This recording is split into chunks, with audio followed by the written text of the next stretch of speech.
Yun, alright mga bossing, ito yung update natin sa aircon. Yan, kakargahan na natin ang freon mga boss. So naisalpak na natin lahat ng parts, condenser, compressor, evaporator. Tapos dito sa loob mga boss, naisalpak na rin natin. So yan, hindi ko muna pinix mga bossing. Obserbahan ko pa kung may magkakaproblema dyan. So ngayon mag-i-start tayo ng engine mga bossing. Tingnan natin kung lalamig na mga boss. Yan. Try natin paandarin mga bossing.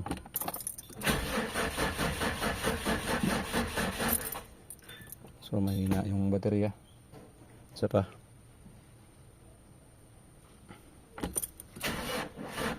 Mahina. So i-series muna natin mga boss. Lagyan muna natin ng battery. Siniris natin. So paandarin din natin mga bossing. Okay. Ayan. Heater muna natin. Ayan, boss. So start. Yun. So start na tayo mga bossing. Tingnan muna natin yung makina.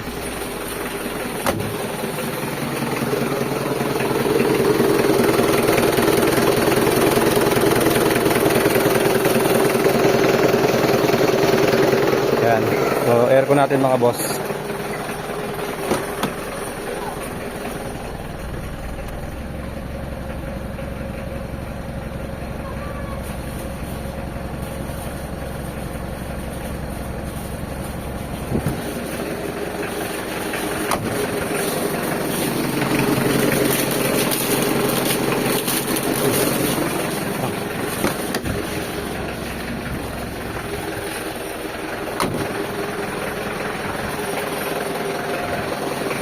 Mga bossing, nakakargahan na natin ng freon itong linya ng aircon ni bossing. So ayan, reading natin sa high side 180 psi, sa low side nasa 35 psi mga boss. So check natin yung lamig sa loob mga bossing. Tingnan natin yung lamig dito sa loob. Ayan, medyo malamig na mga bossing. So check natin yung lamig mga bossing.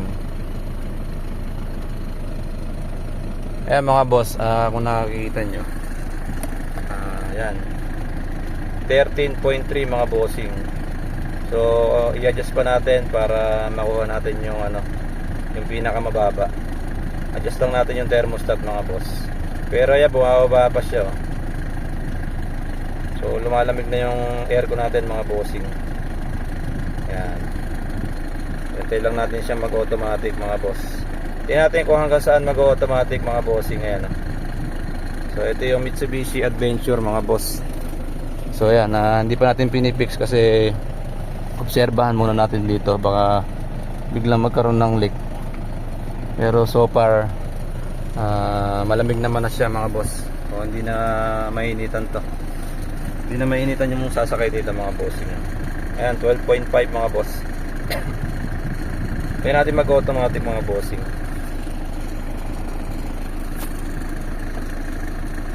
12.4, hindi na masama yan mga bossing, malamig na yan. So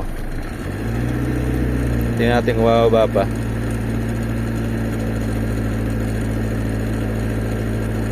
Tingnan natin mga boss kung hanggang saan mag-automatic. So 11, yun, nag-automatic siya mga bossing. 11, ayan. So nasa to mga bossing, mga 10 degrees siguro. Yun, nag-engage na ulit siya. So ayan, malamig na mga boss yung aircon. So solid na yung lamig mga bossing. Sarap na ng lamig. Ayan, sulit yung 3 taon na na ginamit tong aircon. Pero ayan, ito medyo maganda-ganda na yung magiging lamig niya. Hindi na hilaw mga bossing. Ayan, 12.6 mga boss. Ayan, okay na to mga bossing. Pipix ko lang to mga parts. Tapos ayan, pwede na nating ipa-release to mga boss. Okay.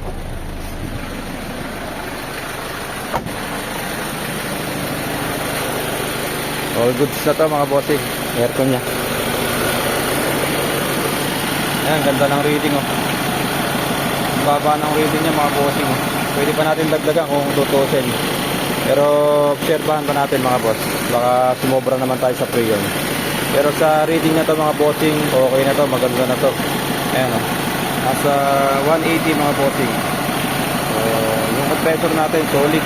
Sobrang gandang magbigay ng lamig. Lakas bumomba. So, yun lang mga bossing. So, mga bossing, ito na yung final na result ng lamig natin dito sa aircon ni bossing. So, ito na mga boss. Yan, tingnan natin. Ayan mga bossing, 10.6 mga boss.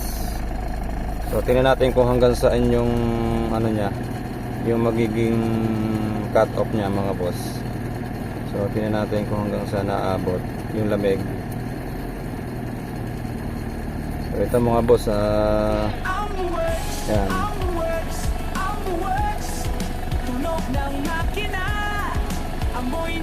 Yan, 9.8 mga bossing yung pinakamalamig niya na nakuha. So, nag-automatic na yung aircon natin. Okay. So, yun, okay na to mga bossing.